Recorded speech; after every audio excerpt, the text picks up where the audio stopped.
నమస్కారం. తీర్థయాత్ర కార్యక్రమానికి స్వాగతం. సర్వ విఘ్నాలను తొలగించి అష్టైశ్వర్యాలను ప్రసాదించే దేవదేవుడు వినాయకుడు. ఆ పార్వతీ తనయుడు మహారాష్ట్రలోని పూణే పరిసర గ్రామాల్లో అష్టవినాయక రూపాల్లో కొలువై ఉన్నాడు. జీవితంలో ఒక్కసారైనా ఈ అష్టవినాయక క్షేత్రాలను దర్శించినదే జన్మ తరించదని భక్తుల విశ్వాసం. నేటి తీర్థయాత్రలో ఆ అష్టవినాయక క్షేత్రాలను దర్శించుకుందాం.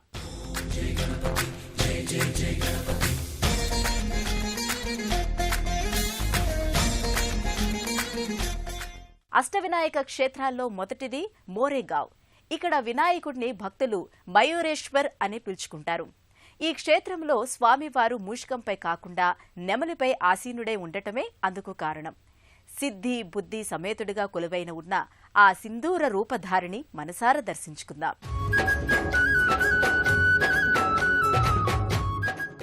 పూణే నగరానికి 56 కిలోమీటర్ల దూరంలో ప్రకృతి అందాల నడుమ కార్హా నదీ తీరాన కొలువైన క్షేత్రం మోరేగావ్. విఘ్నేశ్వరుడు ఇక్కడ మయూరేశ్వర్గా పూజలందుకుంటున్నాడు. అష్టవినాయక క్షేత్రాల్లో మొదటిదైన ఈ క్షేత్రంలోనే వినాయకుడు సింధూరాసురుడనే రాక్షసుణ్ణి వధించాడని స్థలపురాణం చెబుతోంది. స్వామి ఇక్కడ మూషిక వాహనంపై కాకుండా నెమలి వాహనంపై ఆసీనుడై ఉండటం ఇక్కడి విశేషం. అందుకే ఈ దేవుడికి మయూరేశ్వర్ అనే పేరు ఏర్పడింది. ఇక్కడ వినాయకుడి మూల విరాట్టుకు ఎదురుగా నందీశ్వరుని విగ్రహం ఉండటం మరో విశేషం. గణనాథుడికి సేవ చేసేందుకు నందీశ్వరుడే ఇష్టపూర్వకంగా ఇక్కడ వెలిశాడని ప్రతీతి. ఇక్కడి మయూరేశ్వర స్వామిని బ్రహ్మదేవుడే స్వయంగా ప్రతిష్ఠించాడట. పాండవులు కూడా తమ వనవాస సమయంలో ఈ స్వామివారిని పూజించారట. నిత్యం సింధూర ధారణ కనిపించే ఈ స్వామికి ఇరుపక్కల సిద్ధిబుద్ధి దేవతలు కూడా కొలువై ఉంటారు. చూడటానికి ఈ ఆలయం ఓ మసీదును పోలి ఉంటుంది. మొఘల్ రాజుల దండయాత్రల నుంచి కాపాడేందుకు అప్పట్లో ఈ మందిరాన్ని మసీదు నమూనాలో కనిపించే విధంగా నిర్మించారు. ఈ మయూరేశ్వర వినాయకుణ్ణి దర్శించుకుంటే దీర్ఘవ్యాధులు ఇట్టే నయమవుతాయని భక్తులు విశ్వసిస్తారు. కోరిన కోరికలు సిద్ధింపజేస్తాడు కాబట్టే గణనాథుడికి సిద్ధి వినాయకుడు అని పేరు. అటువంటి సిద్ధి వినాయక రూపంలో కొలువై ఉన్న క్షేత్రం సిద్ధటేక్. ఇక్కడ గణేశుణ్ణి శ్రీ మహావిష్ణువే స్వయంగా ప్రతిష్ఠించాడని ప్రతీతి. ఇక్కడ స్వామి కొలువై ఉన్న గిరి చుట్టూ 21 ప్రదక్షిణలు చేస్తే ఎలాంటి కోరికైనా ఇట్టే నెరవేరుతుందని భక్తుల విశ్వాసం. ఓ చిన్న పర్వతంపై కొలువై భక్తులకు అభయప్రదానం చేస్తున్నాడు సిద్ధటేక్లోని సిద్ధి వినాయకుడు. అష్టవినాయక క్షేత్రాల్లోని రెండోదైన ఈ ఆలయానికి చాలా ప్రత్యేకతలు ఉన్నాయి. మిగతా ఆలయాల్లో స్వామివారి తొండం ఎడమవైపు తిరిగి ఉంటే ఇక్కడ మాత్రం కుడివైపు తిరిగి ఉంటుంది. కుడివైపు తొండం ఉన్న వినాయకుడు అత్యంత మహిమాన్వితుడని నమ్మిక. భీమా నదీ తీరంలో పూణే షోలాపూర్ మార్గంలో తారసపడుతుంది ఈ సిద్ధటేక్ క్షేత్రం. స్వామి ఆలయం ఉన్న ఈ చిన్న కొండ చుట్టూ పాదరక్షలు లేకుండా 21 సార్లు ప్రదక్షిణలు చేస్తే ఎంతటి కష్టతరమైన కోరికైనా శీఘ్రంగా నెరవేరుతుందని అంటారు. అయితే ఒక్కో ప్రదక్షిణను పూర్తి చేయడానికి అరగంటకు పైగా సమయం పడుతుంది. ఇక్కడున్న సిద్ధి వినాయకుణ్ణి పూజించిన తరువాతే మధుకైటభాసురులను శ్రీ మహావిష్ణువు సంహరించాడని ప్రతీతి. ఎంతో మంది మహర్షులు కూడా ఇక్కడ మోక్షసిద్ధిని పొందారు. అందుకే అష్టవినాయక క్షేత్రాల్లో సిద్ధటేక్కు అంతటి ప్రత్యేకత. భక్తులు కోరిందే తడువుగా కరుణిస్తాడని వినాయకుడికి పేరు. అందుకే ఓ బాలభక్తుణ్ణి ఆదుకునేందుకు గణనాథుడు బల్లాలేశ్వర్ పేరుతో పాలిక్షేత్రంలో వెలిశాడు. అష్టవినాయక క్షేత్రాల్లో మూడోదిగా పేరున్న ఈ ఆలయంలోని ఉన్న స్వామిని వేడుకుంటే చదువు సంధ్యల్లో చిన్నారులు విశేష ప్రతిభా పాఠవాలు ప్రదర్శిస్తారని ఓ నమ్మిక. పూర్వం బల్లాల్ అనే బాలభక్తుడు వినాయకుణ్ణి పగలనక రాత్రనక పూజించేవాడు.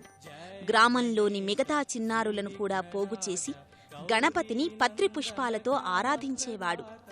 బల్లాల్ విపరీత భక్తిని చూసి గ్రామస్థులే కాక అతడి తండ్రి కూడా ఆగ్రహం చెందాడు.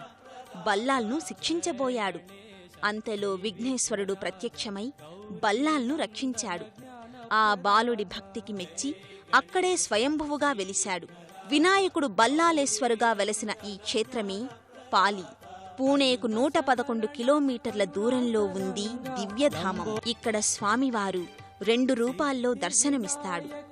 బాలభక్తుడు బల్లాల్ పూజించిన విగ్రహం దూండి వినాయకుడిగా పూజలందుకుంటోంది. వినాయకుడు స్వయంభువుగా వెలసిన మూర్తిని భక్తులు బల్లాలేశ్వరుగా పూజిస్తారు.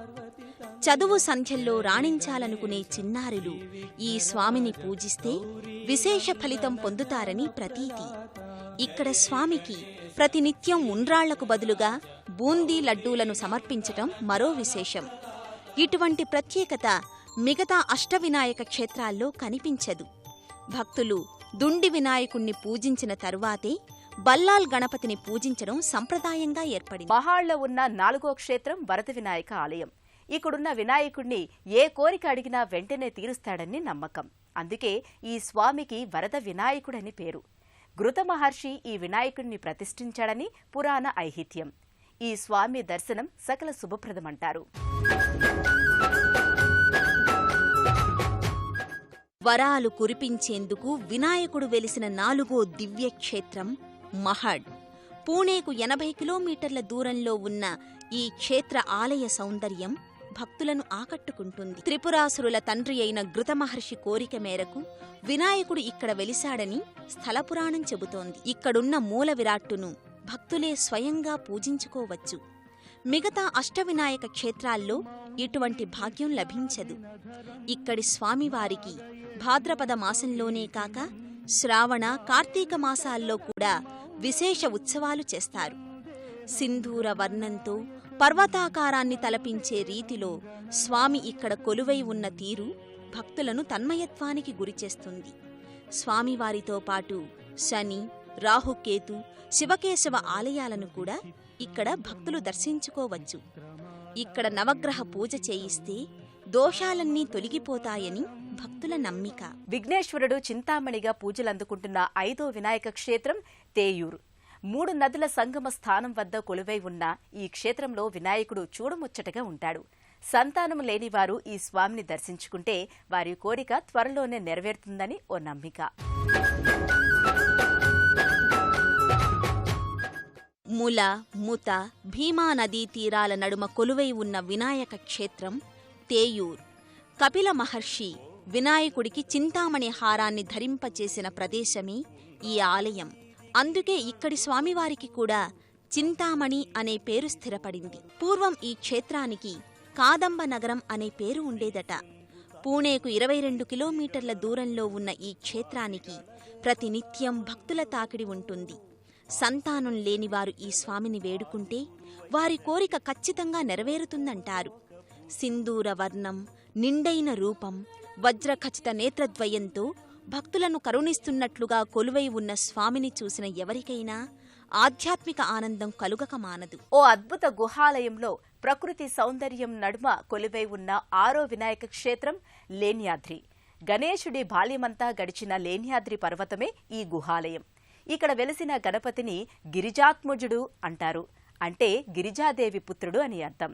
అష్టవినాయక క్షేత్రంలో విశిష్టమైనదిగా భావించే ఆ క్షేత్రాన్ని ఓసారి దర్శించుకుందాం.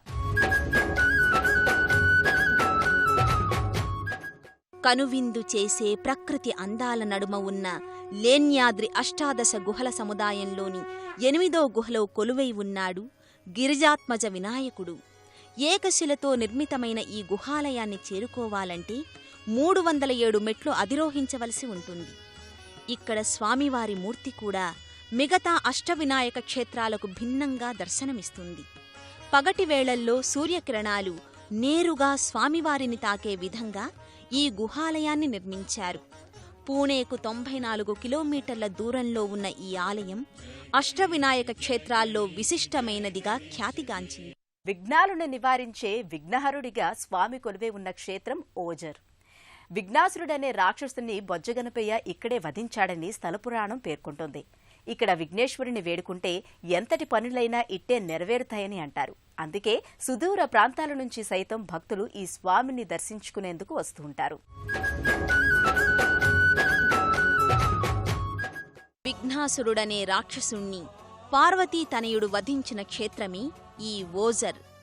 ఆ అసురుణ్ణి సంహరించినందుకే స్వామికి విఘ్నేశ్వరుడనే పేరు వచ్చింది. ఈ ఆలయానికి పక్కగానే కుకడి నది ప్రవాహాన్ని భక్తులు వీక్షించవచ్చు. ఇక్కడి మూల విరాట్టుకు చెరోవైపు సిద్ధి బుద్ధి దేవతలు దర్శనమిస్తారు. పెద్ద పెద్ద బండరాళ్లతో నిర్మితమైన ఈ ఆలయాన్ని కాలగమనంలో ఎన్నోసార్లు ఆధునికీకరించారు. పుష్పకారణ్యంలో ఉన్నందున ఈ దేవుడికి పుష్ప వినాయకుడు అనే పేరు కూడా ఉంది. అష్టవినాయక క్షేత్రాల్లో ఆఖరిది రంజన్ గావ్. ఇక్కడ స్వామివారు మహాగణపతిగా పూజలందుకుంటున్నారు. ఇక్కడ స్వామిని సాక్షాత్తు పరమశివుడే ప్రతిష్ఠించాడని ప్రతీతి.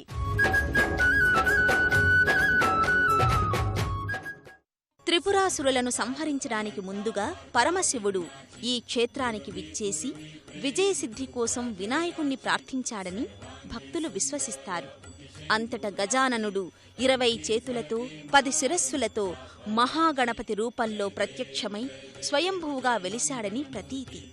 అటువంటి విశిష్టమైన స్వయంభూ మహాగణపతి క్షేత్రమే రంజన్ గావ్. పూణేకు 50 కిలోమీటర్ల దూరంలోని ఈ వినాయకుడి నిలయం అత్యంత మహిమాన్వితమైనదిగా చెబుతారు. ప్రస్తుతం కనిపించే సింధూర మహాగణపతి స్థానంలో 20 చేతులు 10 శిరస్సులు ఉన్న విగ్రహం ఉండేదట.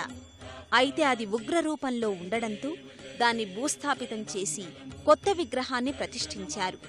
ఈ ఆలయంలో కూడా సూర్యకిరణాలు దక్షిణాయన కాలంలో నేరుగా స్వామివారిపై పడతాయి.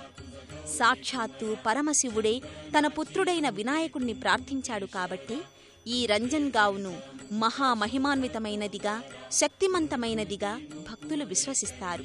తమ పాపాలను పరిహరించమని వేడుకుంటారు. పార్వతీ తనయుడు సకల భక్తకోటిని చల్లని చూపులతో కరుణిస్తాడని ఆశిస్తూ మరో తీర్థయాత్రలు మళ్లీ కలుసుకుందాం.